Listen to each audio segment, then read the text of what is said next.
Vida consagrada con el Padre Koldo Alzola.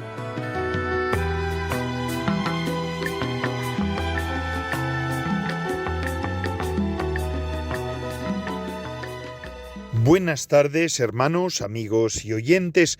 Hoy es jueves y son las 5 de la tarde, 5:01 en mi reloj.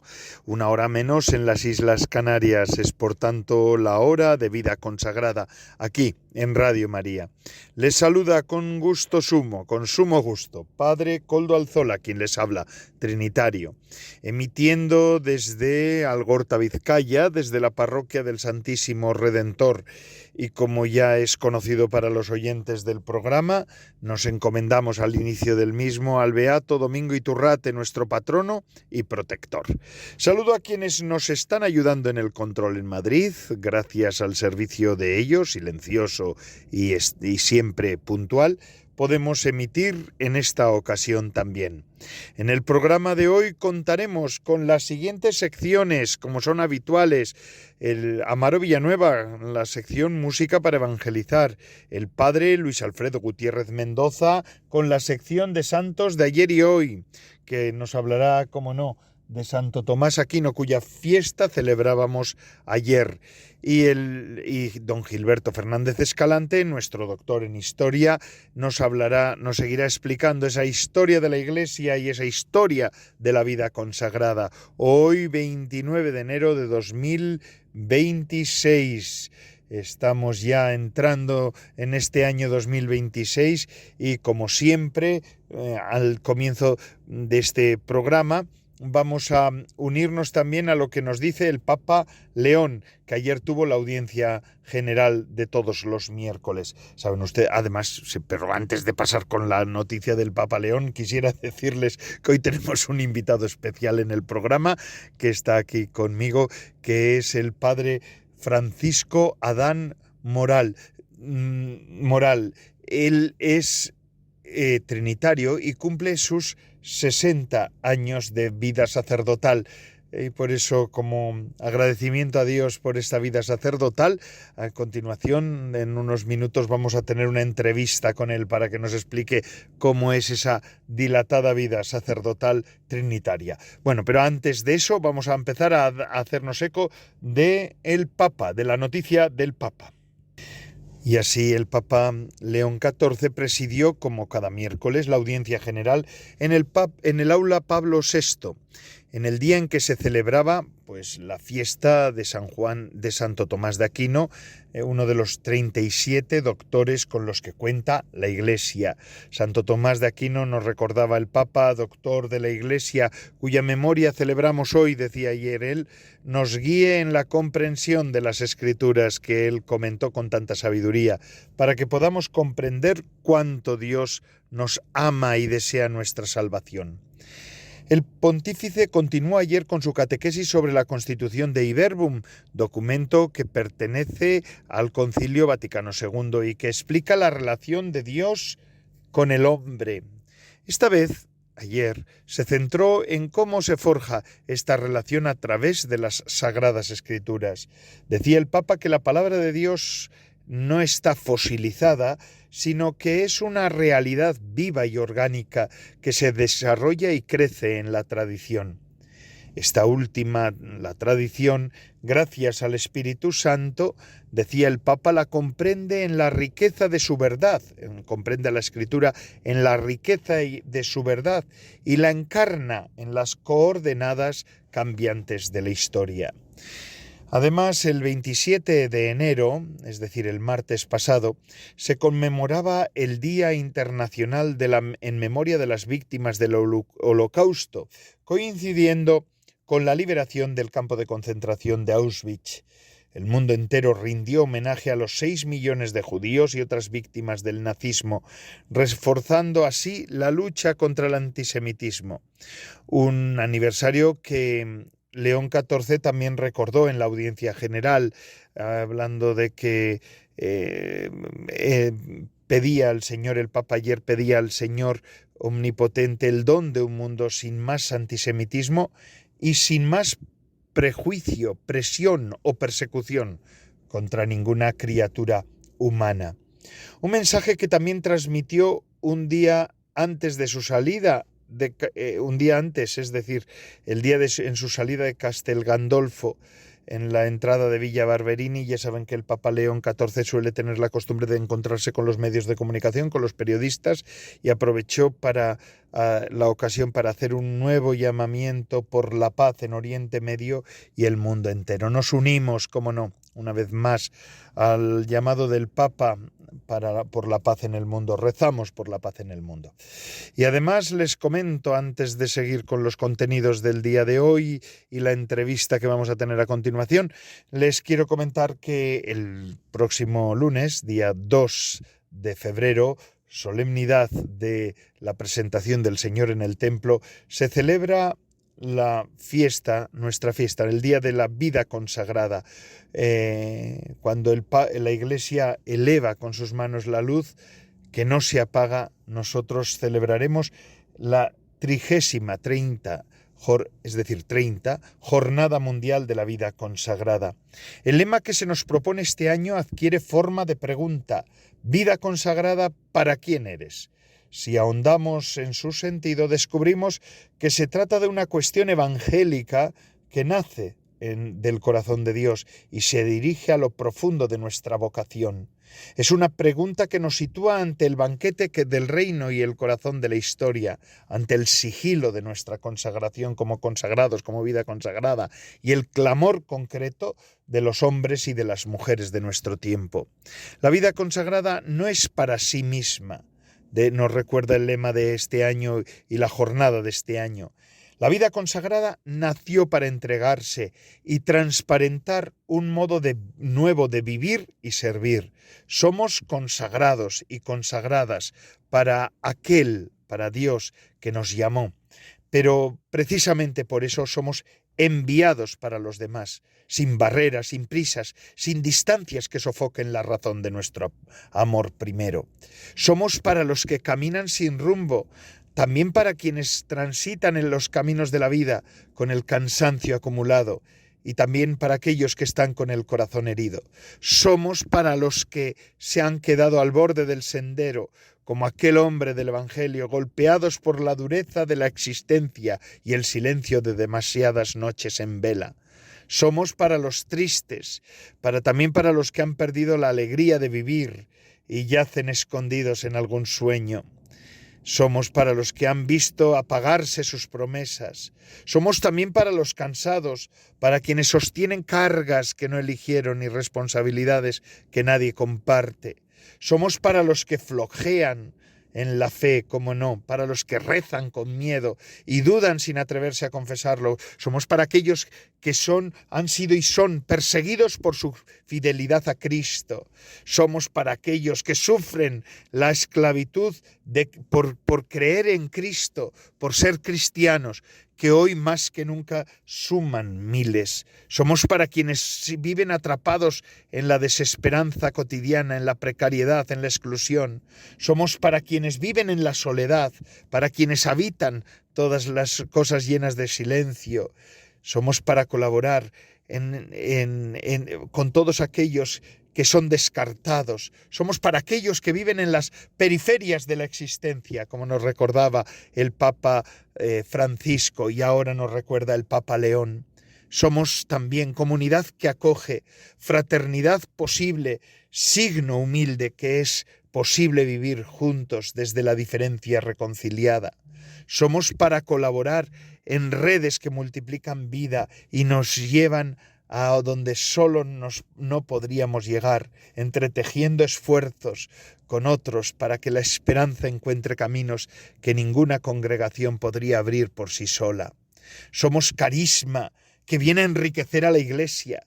Eso es la vida consagrada. Por eso hay muchas razones para poder celebrar la fiesta, el día, la Jornada Mundial de la Vida Consagrada, la 30 jornadas ya de la vida consagrada.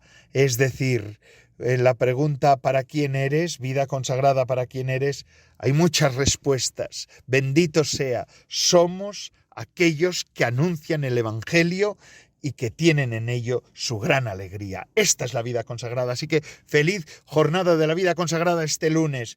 Ya hablaremos el programa que viene de esto de la vida consagrada, de la celebración de la vida consagrada. Así pues, hermanos queridos, que Dios nos bendiga, que Dios nos guarde en el camino de la fidelidad y de la vida. Y ahora sí, hacemos una pequeña pausa escuchando a Radio María, qué nos dice Radio María, y a continuación la entrevista con el Padre Francisco Adán. Adelante, en unos minutos.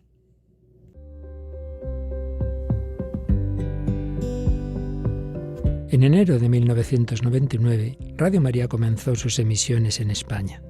Todos estos años nos han mostrado cómo el Señor y la Virgen han bendecido esta radio evangelizadora que cambia vidas y llena de alegría y esperanza tantos corazones. Nuestro deseo es seguir avanzando con la ilusión de llevar a todos los hombres la buena noticia del amor de Dios. Pero la radio de María no tiene publicidad ni patrocinadores, por lo que necesita mes tras mes de la ayuda de sus oyentes, voluntarios y bienhechores. Contamos por ello con vuestro compromiso voluntario y generosidad, mantenida día a día, para seguir dando voz a la palabra hecha carne. Puedes informarte de cómo colaborar llamando al 91 822 8010 o entrando en nuestra página web radiomaria.es. Radio María, un año más contigo.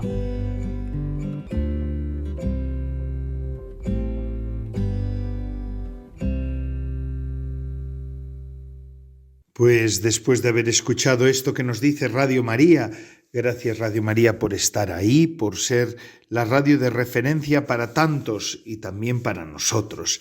¿Verdad? Es una oportunidad que el Señor y la Virgen nos han dado en España actualmente para la transmisión de la fe y para la evangelización.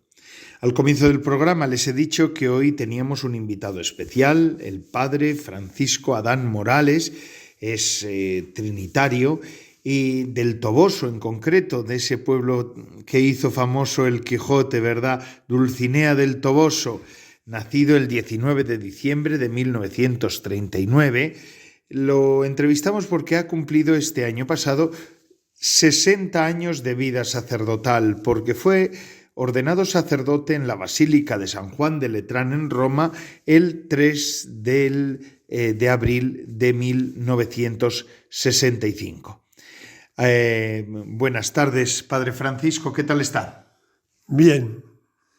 ¿Está a gusto de poder estar en esta entrevista en Radio María? Sí. Estupendo, Padre Francisco. Padre Francisco, Toboso, el Toboso, en el corazón de la Mancha, un pueblo de tradición, un pueblo de espiritualidad, un pueblo trinitario también, pero también de espiritualidad profunda, ¿verdad? De la Orden de Santiago, de un pueblo con raíces profundas, como muchos pueblos, no todos, pero muchos pueblos de España. ¿Qué recuerda de su infancia? ¿Qué es lo que le llevó a usted a ser sacerdote trinitario, a pensar que podía tener vocación religiosa? Pues concretamente por el hecho de ser vocación trinitaria, está unida a un monasterio de monjas trinitarias del Toboso y la frecuencia al culto, luego también y concretamente un padre trinitario del Toboso, padre Manuel Fuente, con motivo de su primera misa, pues me dirigí a él para exponerle mis inquietudes vocacionales. Y eso es lo más concreto que puedo decirle. Qué bien. En el Toboso también iría la catequesis, en la escuela les enseñarían educación católica, supongo. En relación con la escuela, pues, dado que es un pueblo agrícola, pues a veces faltamos ya a final de curso y no aproveché bien ese tiempo. Luego, en relación con la catequesis, pues sí, nos preparamos para la primera comunión y asistíamos a misa los domingos como colegio y poco más. Qué bien. ¿Y dónde empezó? ¿Cómo empezaron los primeros pasos ya para la formación trinitaria? ¿A qué seminario fue? Bien, una vez que recibí la carta de admisión, pues, y preparado todas las cosas necesarias, pues mi primer destino fue Algorta, Vizcaya. Y eso lo hice de Madrid a Algorta, para todo Bilbao, pues acompañado del que era entonces padre provincial, padre Jesús Agarna, que me encomendó en un vagón a los que iban allí y llegamos a Bilbao y luego del transbordo a Algorta. Y allí empecé mi vida religiosa. Sí, ¿se acuerda de alguna cosa de esta tierra, de Algorta? Pues sí, como no, fueron casi un año largo y los paisajes totalmente distintos a La Mancha, el mar, los paseos, y luego con relación al grupo de seminaristas, pues también una experiencia nueva que tuve allí un largo año, que llegué en junio y salimos en septiembre del año siguiente. Y me acuerdo de que no lo conocía, la ropa sucia, pues nos daban una madrina que se encargaba de lavarnos la ropa y devolvernos limpia al sábado siguiente, ¿no? Qué bueno, qué bueno, qué bueno. Así esos recuerdos de la infancia. Y además de Algorta, ¿por dónde pasó usted para la formación sacerdotal trinitaria? Sí, dado que estamos aquí en Alcázar, pues de Algorta, después del primer curso de estudios, pues pasamos a Alcázar de San Juan, inaugurando el seminario. Entonces, en septiembre llegamos aquí a Alcázar y estuvimos 3 años hasta cumplir el bachillerato elemental. Y entonces en Alcázar, pues 3 años, y como estábamos cerca del Alcázar, pues la ropa la mandamos a casa toda la semana, y de allí venía ya limpia y preparada. Qué bien. ¿Y de Alcázar qué otros pasos dio después? Pues ya terminado este estudio, el bachillerato elemental, fuimos a Antequera, Málaga, que era también, inauguramos el noviciado.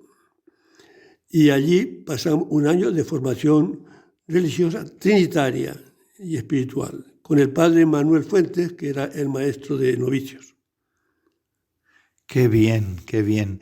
Y los primeros pasos ya como religioso, con los votos simples, con la profesión simple, ¿dónde los tuvo que dar? Pues ya desde Antequera pasamos a Córdoba, que era el colegio mayor de la provincia.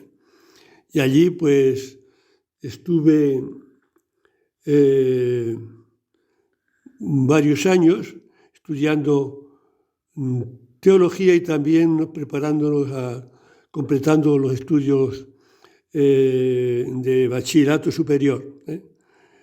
Y allí en Córdoba, pues tuve 2 años de bachillerato y demás, y 3 de teología.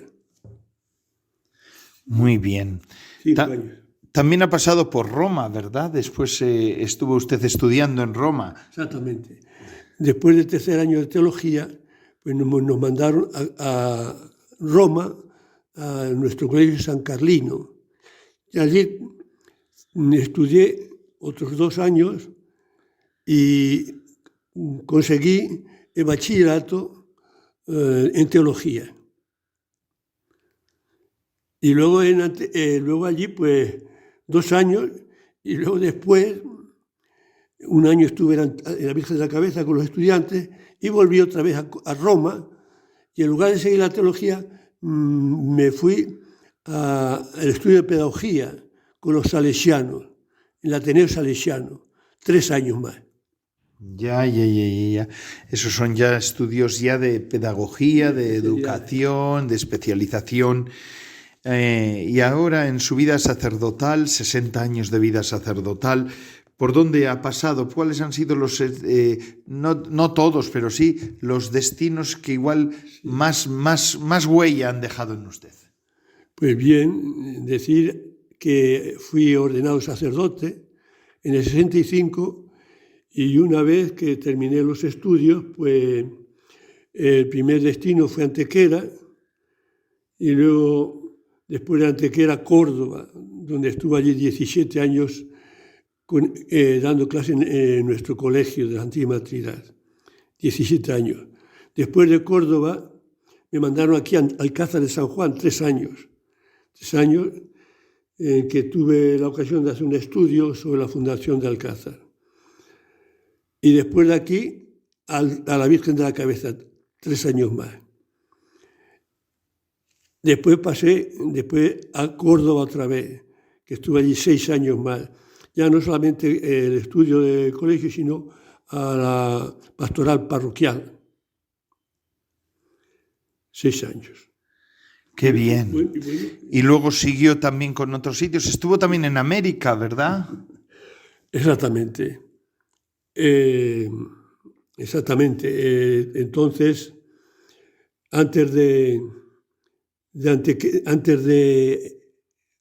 Alcázar, después de Antequera, me enviaron a Lima, Perú, y allí estuve 4 años y medio, dedicado pues también a la enseñanza de nuestro colegio y a actividades pastorales, la celebración de la misa, la confesión, catequesis, etcétera, etcétera.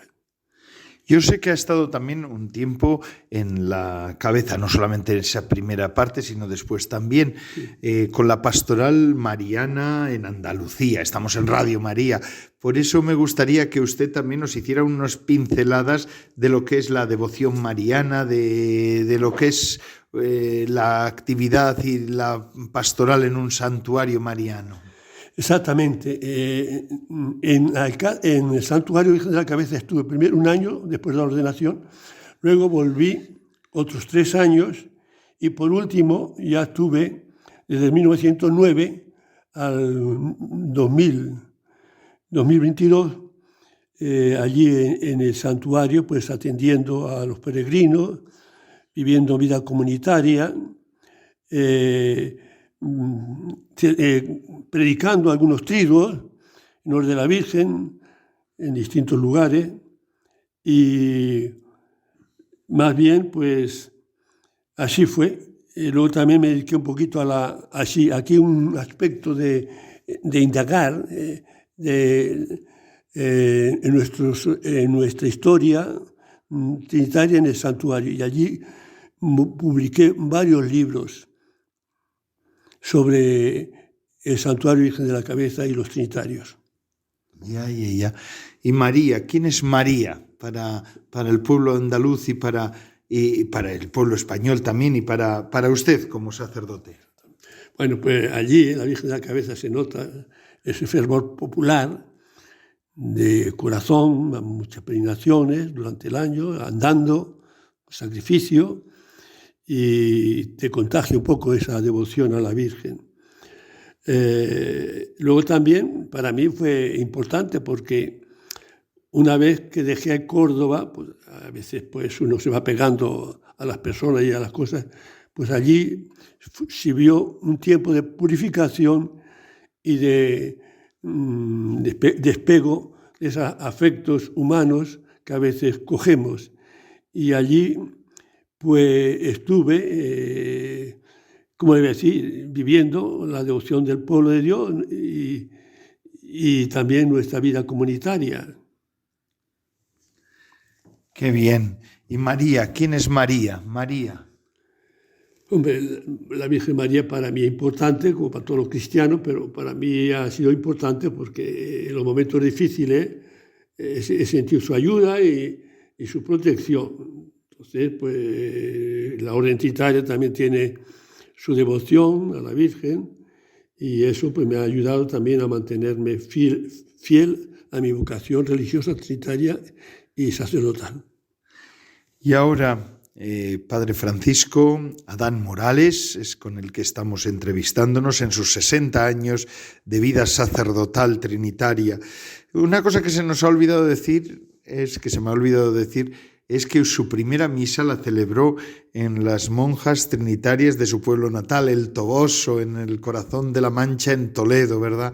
Ese monasterio tan importante y tan bello. ¿Se acuerda del día de su primera misa? Sí, claro. Ya pues una vez que vine de vacaciones de Roma, pues entonces el 15 de agosto fue mi primera misa pública con los paisanos y familia en la iglesia del convento de las monjas trinitarias del Toboso. Y allí con la participación de los fieles, la familia, y un banquete después de la misa en el casino del pueblo. Y bueno, pues para mí el pueblo pues fue importante pues reencontrarme con la familia, los amigos, etcétera. Predicó la misa el padre Manuel Fuentes, que me había sugerido un poquito, me había marcado mi itinerario vocacional. El padre Manuel Fuentes, que murió también en fama de santidad en Córdoba, por lo que hay un grupo de personas que están ahí y lo recuerdan también. Verdaderamente, padre Francisco Adán Morales, un sacerdote trinitario, 60 años. Damos gracias a Dios por la vocación trinitaria, por su vocación trinitaria sacerdotal. Ahora ejerce su ministerio en Alcázar de San Juan, cerquita de su pueblo, en el corazón de la Mancha. Esto sí que es el corazón de la Mancha, un pueblo con tradición, con fuerza y con donosura. Así que muchísimas gracias por haber accedido a hablar con nosotros en este programa de Vida Consagrada de Radio María en el que estamos. Pues muchas gracias por esta oportunidad para compartir esta vocación religiosa, trinitaria y sacerdotal que, como me decía el provincial en la introducción, tomando las palabras del Papa polaco, dice: ¿cuál es la historia de mi vocación sacerdotal? La conoce sobre todo Dios. En su dimensión más profunda, toda vocación sacerdotal es un gran misterio, es un don que supera infinitamente al hombre. Cada uno de nosotros, sacerdotes, lo experimenta claramente durante toda la vida. Ante la grandeza de este don, sentimos cuán indignos somos de ello. Así es. Pues muchísimas gracias, Padre Francisco Adán Morales, trinitario. Y nosotros seguimos con nuestro programa de Vida Consagrada en el que estamos. Vamos ahora a pasar a escuchar la canción que nos ofrece hoy nuestro colaborador habitual, Amaro Villanueva. Adelante, Amaro.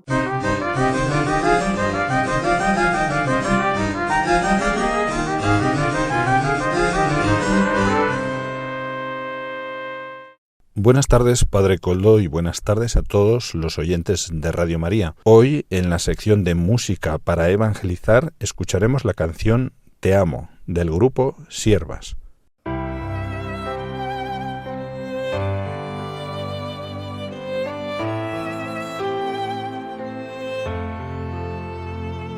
Hoy te vengo a adorar, hoy te vengo a cantar. Hoy te vengo a decir que te amo. Eres tú mi Señor, te doy lo que yo soy. No te olvides que soy de carne y hueso. Te amo. Permite que te lo diga de nuevo. Te amo.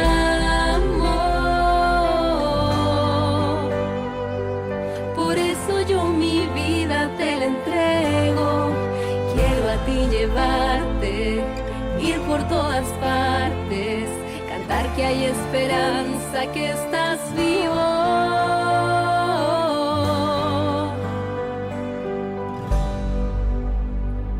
Hoy te vengo a adorar, en esta hostia estás, también estás muy dentro conmigo, en el frágil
Gracias, Amaro Villanueva, por esta canción, Música para Evangelizar, que nos habla siempre del Evangelio. Además, cantado por personas consagradas, por consagrados y consagradas. Estamos en el programa de vida consagrada y así lo tenemos que hacer. Y vamos a seguir con las siguientes secciones, Y esta viene Santos de ayer y hoy, con el padre Luis Alfredo Gutiérrez Mendoza, que hoy nos hablará, como no, de ese que hablaba el Papa, ¿verdad?, en la audiencia de ayer, Santo Tomás de Aquino, doctor de la Iglesia, también consagrado, también dominico. Es que la vida consagrada siempre ha dado grandes hombres y grandes mujeres a la historia de la Iglesia y a la Iglesia, y sigue haciéndolo. Padre Luis Alfredo Gutiérrez Mendoza, adelante. Muy buenas tardes, querido Padre Coldo y comunidad radio oyente de esta su emisora Radio María.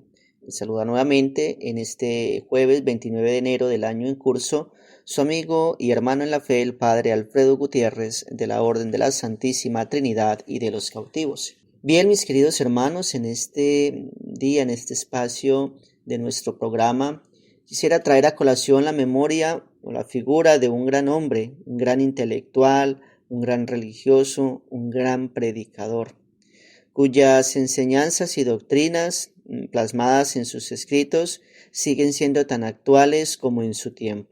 Su figura o su memoria la celebrábamos ayer a nivel eclesial y por tanto muchos de ustedes ya deben saber que se trata de Santo Tomás de Aquino, una de las figuras más importantes de la historia del pensamiento cristiano y de la filosofía occidental, un teólogo, filósofo y religioso dominico, y su obra constituye una síntesis extraordinaria entre fe cristiana y la razón humana.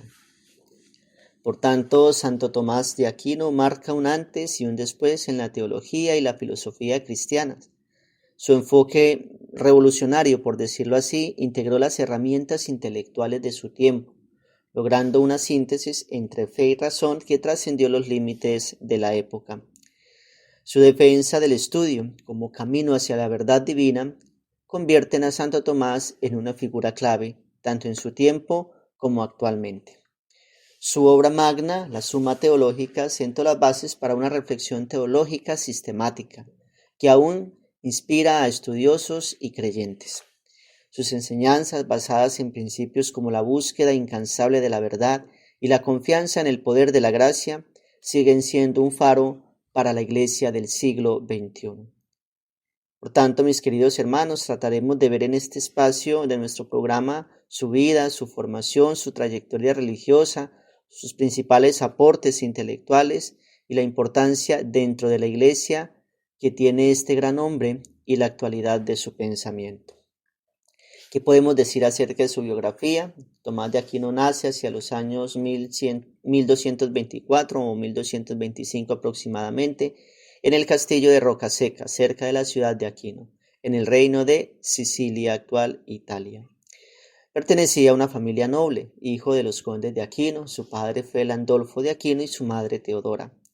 Su entorno estuvo marcado por el sistema feudal y por los conflictos políticos entre el papado y el Sacro Imperio Romano Germánico. Desde los 5 años fue enviado a la abadía benedictina de Montecassino para recibir educación básica en letras, música, moral y religión, estudio básico de su tiempo. Y posteriormente estudió en la Universidad de Nápoles, donde entró en contacto con la filosofía de Aristóteles y con la orden de los predicadores. Estudió en París y Colonia, bajo la dirección de San Alberto Magno. Obtuvo el grado de maestro en teología en la Universidad de París y se convirtió en profesor de dicha universidad. El contacto en la universidad con Fray Juan de San Giuliano fue causa de su vocación a la vida apostólica y, superando una feroz oposición de su familia, entra en la orden de predicadores a los 19 años, en 1244. Pasó por los principales centros de estudios de la época, Colonia, donde fue discípulo de San Alberto, como ya lo dijimos. A los 32 años es maestro de la Cátedra de Teología en París, luego enseñaría en Roma y en Nápoles.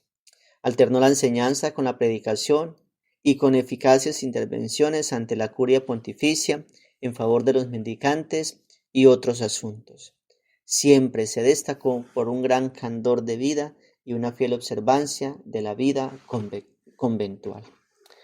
Por tanto, la misión de la orden religiosa a la que él pertenecía, la orden de los predicadores, la centró en una continua dedicación al trabajo teológico, investigar incansablemente la verdad, contemplarla con amor y entregarla a los demás en escritos y en la predicación directa, en sus homilías. Tuvo siempre un comportamiento humilde y cordial, siendo maestro excelso de la Sagrada Doctrina y predicador iluminado de la verdad evangélica. Muere el 7 de marzo de 1274 en la abadía cisterciense de Fossanova, cuando se dirigía al concilio de Lyon. Fue canonizado el 18 de julio de 1323 por el Papa Juan XXII. En 1567 fue declarado doctor de la Iglesia por el Papa Pío V. Cada 28 de enero se conmemora el día de la traslación de su cuerpo a la Iglesia Dominicana de Tolosa en 1369, una vez que su celebración el 7 de marzo se ve impedida por la Cuaresma. Sus reliquias fueron trasladadas durante la Revolución Francesa en 1792 a la cripta de Saint-Cernin en Tolosa, pero en 1974 se devolvieron a su sede primitiva. En cuanto a su trayectoria religiosa y sacerdotal como dominico, Tomás vivió una profunda vida de oración, estudio y predicación. Fue ordenado sacerdote y desempeñó labores docentes en varias ciudades europeas. Colaboró con el papado como consultor teológico y participó activamente en la formación intelectual de su orden. Destacó por su humildad, austeridad y profunda devoción de Cristo Salvador, especialmente de la cruz y de la Eucaristía, que exaltó en sus composiciones litúrgicas y tuvo una ferviente devoción filial a la Madre de Dios, la Virgen María. Compuso, por tanto, himnos litúrgicos que aún hoy se cantan en la Iglesia, como el Pangelingua y el Adoro Devote.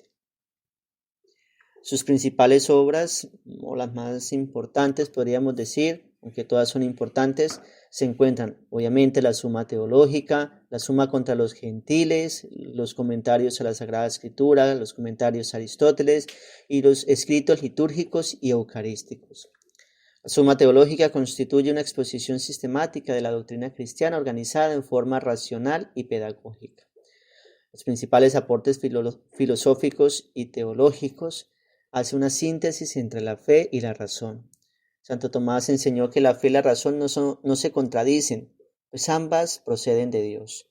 La razón puede conocer verdades naturales, mientras que la fe permite acceder a verdades sobrenaturales. Propone 5 vías en la teología, en la Suma Teológica. Formuló 5 argumentos racionales para demostrar la existencia de Dios, basados en el movimiento, la causalidad, la contingencia, los grados de perfección y el orden del universo. En cuanto a la ley natural, desarrolló una teoría moral según la cual existe una ley inscrita en la naturaleza humana que permite distinguir el bien del mal mediante la razón. Profundizó en la distinción entre esencia y existencia y en la noción de Dios como el ser necesario. Ofreció una profunda explicación de los sacramentos, especialmente en el de la Eucaristía.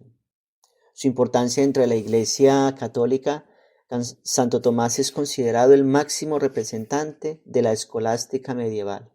Su doctrina ha sido adoptada como referencia en la formación sacerdotal, en documentos pontificios y en el magisterio de la Iglesia. Por tanto, es proclamado patrono de las universidades y centros de estudios católicos por el Papa León XIII en 1880. Fue declarado doctor de la Iglesia debido a la claridad y profundidad de su doctrina, la fidelidad al Evangelio y al Magisterio, la influencia universal y permanente de sus escritos, su equilibrio entre fe y razón. Por la claridad y pureza de su doctrina recibió el título del Doctor Angélico. ¿Qué podemos decir en cuanto a su pensamiento y la actualidad de en nuestro tiempo? Pues su pensamiento continúa siendo relevante en el diálogo entre la ciencia y la fe, la bioética, los derechos humanos, la filosofía moral, la educación, la doctrina social de la Iglesia. La aplicación de sus enseñanzas hoy podemos aplicarla mediante la búsqueda honesta de la verdad, el uso responsable de la razón, la formación ética sólida, el respeto por la dignidad humana, el compromiso con el bien común, la integración de vida intelectual y espiritual. Y de otras muchas maneras, sobre todo siguiendo su ejemplo en la adoración de la cruz, de Jesús, de la Eucaristía y la protección de la Santísima Virgen María. Santo Tomás de Aquino representa un modelo de sabiduría cristiana que une ciencia, fe y santidad. Su legado continúa iluminando a la Iglesia y al mundo, ofreciendo criterios sólidos para afrontar los desafíos intelectuales y morales de la actualidad.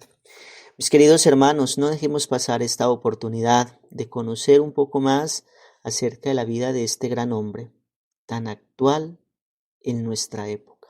Que sus escritos, que sus enseñanzas, que sus himnos, que sus frases, que su vida nos inspiren para buscar siempre la santidad y para llegar como Él a la verdad plena que es el Señor Jesús. Que Dios Padre misericordioso, que el amor del Espíritu Santo, de Jesucristo y la efusión del Espíritu Santo nos acompañen hoy y siempre. Que la protección de la Santísima Virgen María y la intercesión de Santo Tomás nos ayuden hoy y siempre. Amén. Y después del padre Luis Alfredo Gutiérrez Mendoza, gracias. Y después voy a decir gracias al padre Luis Alfredo Gutiérrez Mendoza por acercarnos esta figura de Santo Tomás de Aquino.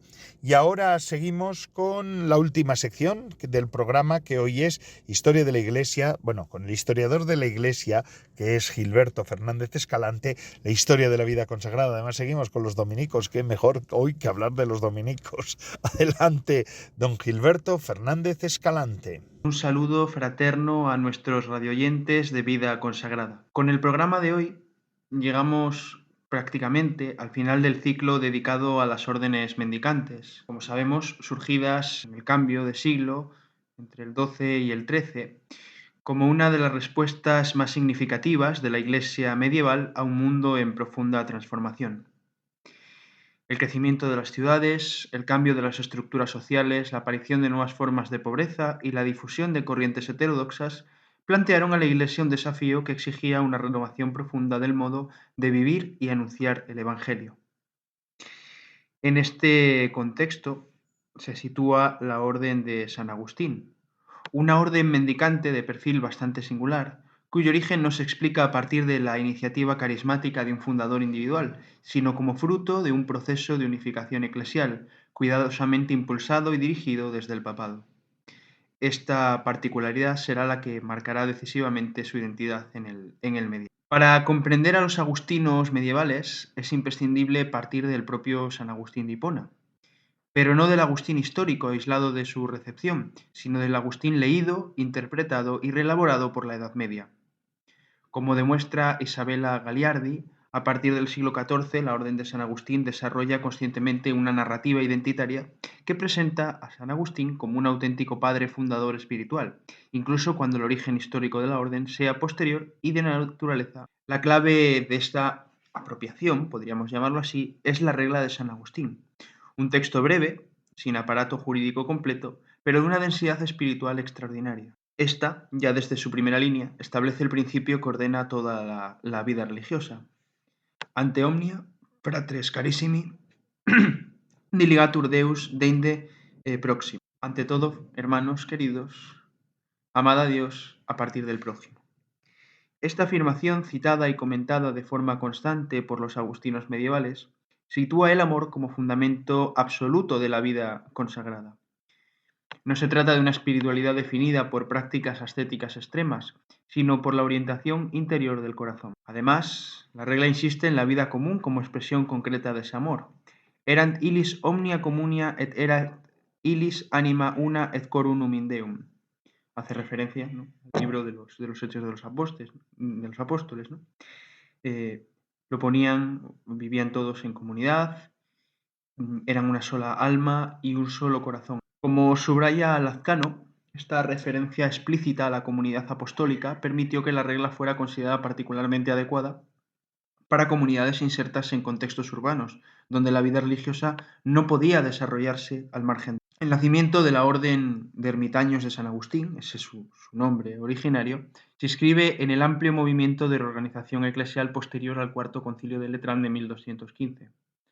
Desde finales del siglo XI se habían multiplicado las experiencias eremíticas y penitenciales, caracterizadas por una intensa búsqueda evangélica, pero también por una notable dispersión. Es en este contexto en el cual el Papa Inocencio IV promulgó en 1243 la bula Incubit Nobis, en la que el pontífice apela a su responsabilidad pastoral de ordenar y encauzar estas formas de vida religiosa para evitar tanto la marginalidad como la deriva heterodoxa. Como analiza Gutiérrez, la elección de la regla de San Agustín no fue casual. Su brevedad y flexibilidad la hacían idónea para integrar comunidades diversas sin imponer un modelo monástico, digámoslo así, rígido. Este proceso culminó en 1256 con la bula Licet Ecclesiae Catholicae, promulgada por Alejandro IV, documento fundacional para la historia de la orden. En ella se decreta la llamada Gran Unión, mediante la cual diversas congregaciones eremíticas quedan integradas. Dice así: sub una professione et regularia observantia ordinis eremitarum Santi Agustín. Bajo una profesión y una regla de observancia para la regla de ermitaños. Este pasaje expresa no solo una decisión jurídica, sino una redefinición espiritual.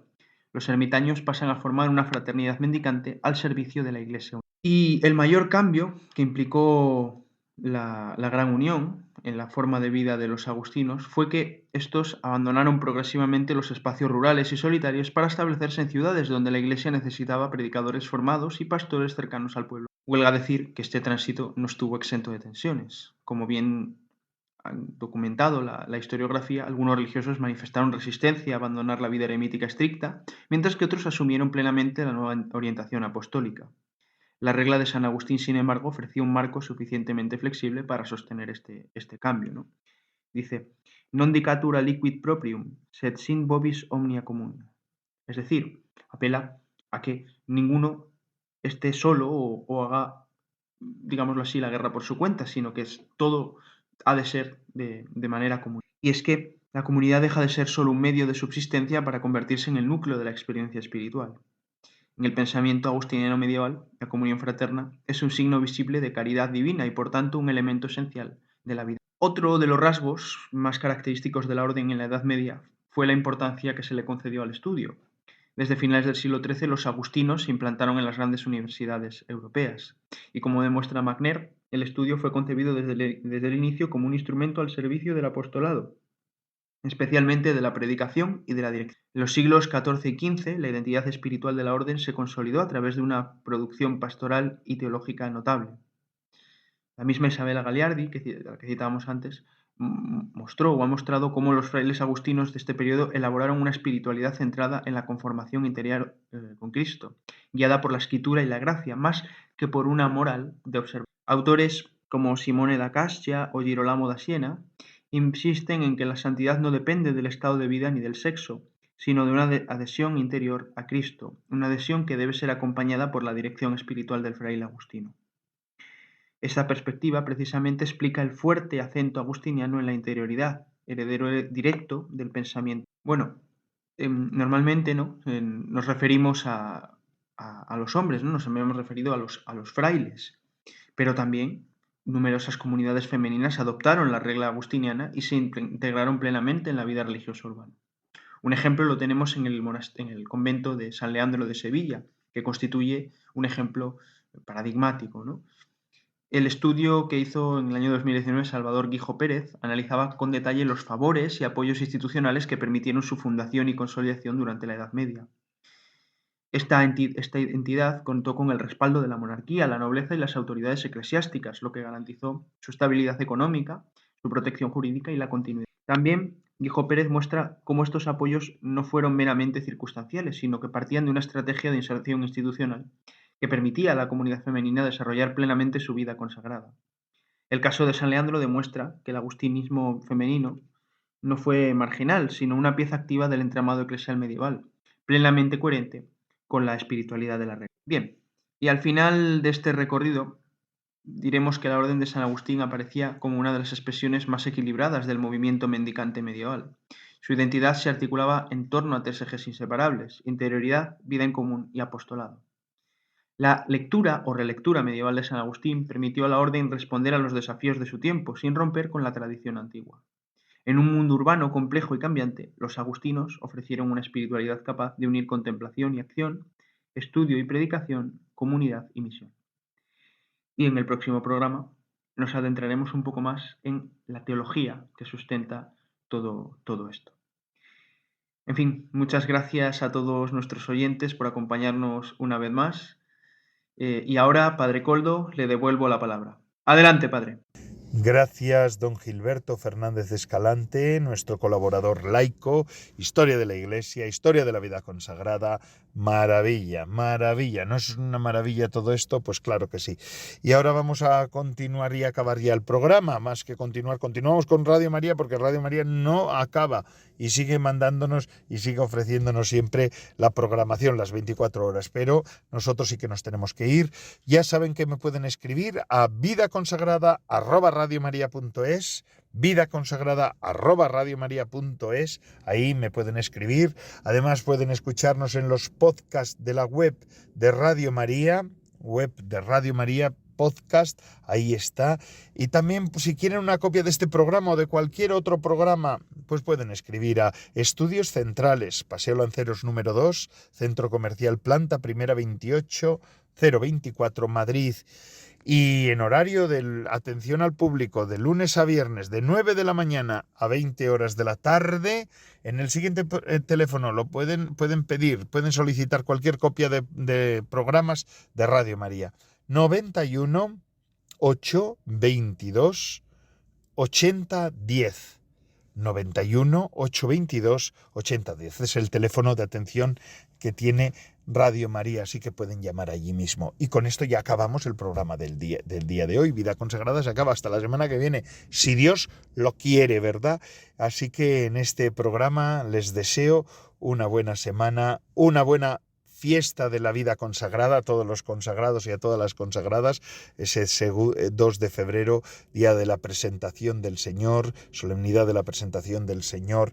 También, como no, para todos nosotros el día de la jornada de la vida consagrada, y en algunos sitios hasta la Virgen de las Candelas, ¿verdad? La Candelaria. Pues a todos ellos, feliz día a todos. Este lunes que viene lo vamos a celebrar juntos, dando gracias a Dios por la vida consagrada. Y así me despido con la bendición de Dios Todopoderoso, Padre, Hijo y Espíritu Santo, que descienda sobre ustedes y permanezca siempre. Recen por mí, que yo lo hago por ustedes, así que recen por mí. Se despide Padre Coldo Alzola, trinitario. Vida consagrada con el Padre Coldo Alzola.